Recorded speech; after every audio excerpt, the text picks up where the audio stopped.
We've already heard about the things you should look out for when doing a search on the title. Wakili, tell us, what are the things that someone should look out for when conducting due diligence on a developed property?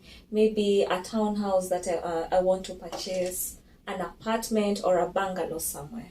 Yeah, take us through. Okay, thanks, Jackie. Yeah, as you've heard, what we've covered already applies to both land, undeveloped land, and the apartment or developed property. That is for the title. Now, the next thing, there are those things that you should look out for when you're now buying a developed property, maybe an apartment. And maybe most of the time, most investors out there, they are looking at investing in apartments because that is what most developers are doing currently. There's something called change of use. Here in Kenya, we have different zones. They have been allocated different use.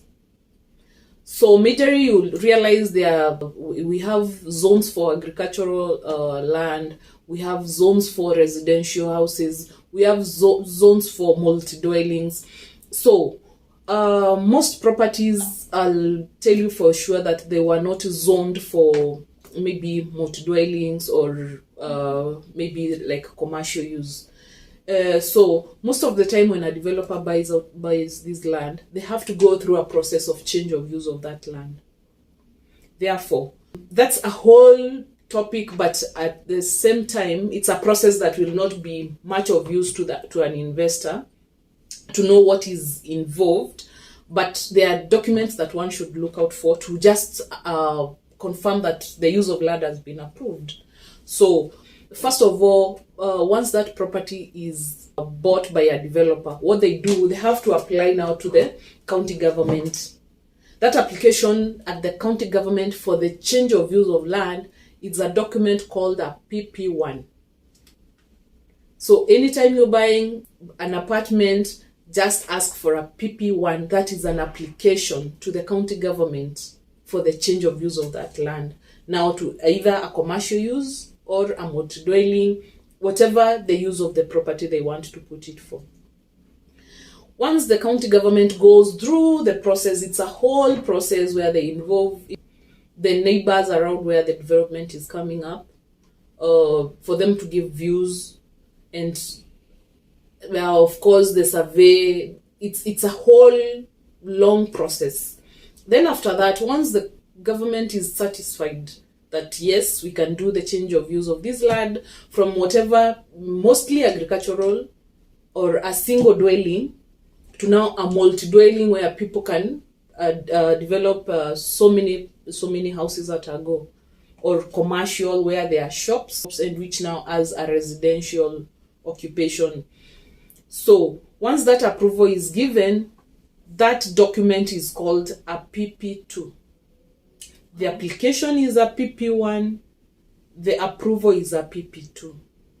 Once the PP2 is issued by the county government, now there's another process altogether in the national government, where now the original title will be processed again through a long process that takes so long. So for a start, if you ask for the PP1 and the PP2, you're good to go as the construction is going on, because eventually before they issue you as a buyer with a title document, they'll have finished the entire process and given the title in the name of the developer. Then now they issue either the leases to you from that title.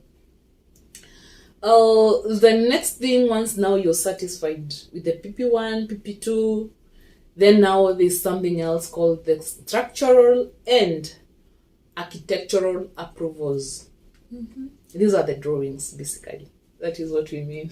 Okay. Yes. So the developer involves an architect to come up with a map of what they want to build. So those are the architectural plans, how the building will look like. But also we have the structural, where will this pillar be, where will this one be, where will this one be. That is the structural.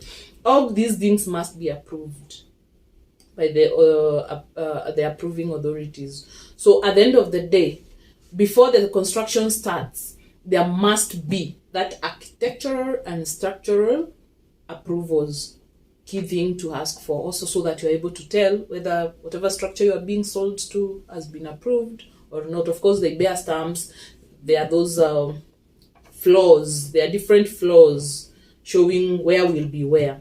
So you're able to tell, yes, whatever I'm being told, the toilet will be here, this will be your kitchen, ladies with kitchen. The layout, the floor plan, that's what we call it as agents out there. Exactly. So you're able to tell whether all those things Jackie is telling you out there, whether they've been approved or not. Yeah. There's another thing. Before a construction comes up, there must be approvals from the NEMA, National Environment Management Authority. Of course, before you start construction, there are so many things that have to be considered. Of course, the sewerage, so many things. And so that is where now NEMA comes in. And now before you start, because of course there will be disposal of so many things from the site. That is why before that, NEMA has to be comfortable that yes, once this construction starts, it will not distract the livelihoods and the lives of the people around you. So that is why also NEMA certificate is key. Have to see it, peruse it, then you'll know, yes, at least I'm buying property from a law-abiding citizen at the end of the day. Then next thing, we have the company that is doing this development, the developer. The developer can't be Jackie. The development can't be done by Makena as an individual. Of course, these properties are bought from developers who have nice names. It has to be a company. It's a company. Yeah. So therefore, get to know who is this company that you're dealing with. How do you ascertain who are you dealing with? One, you must go to the registry, to the company registry. Not you must go, sorry. Nowadays, the services are online. So you just request for the certificate of registration of that company. Yeah. Request for the CR12 Yes. of that company. Yes. That one will be able to tell you who is the owner of this company. Who are the directors? Who are the directors? Then from there, don't sit pretty and say that, I've seen it's Jackie and Makena who are the directors, who are the shareholders. Just do a search in the company registry. You'll be able to tell whether, for sure, these are the people who are involved in the project. Exactly. So also it's good to maybe like inquire more about the company. Does the company, that one you can even involve, maybe now you've known the director, you've known whoever they are, get their contact, get to know more about the company. Does this company have any maybe loans that maybe they might be able to maybe distract the construction, because the loans. Yeah. Once a company has a loan, it doesn't matter whether it's your money that has come in or whose money that has come in. At the end of the day, the loan has to be paid. So also it's good to have such an engagement.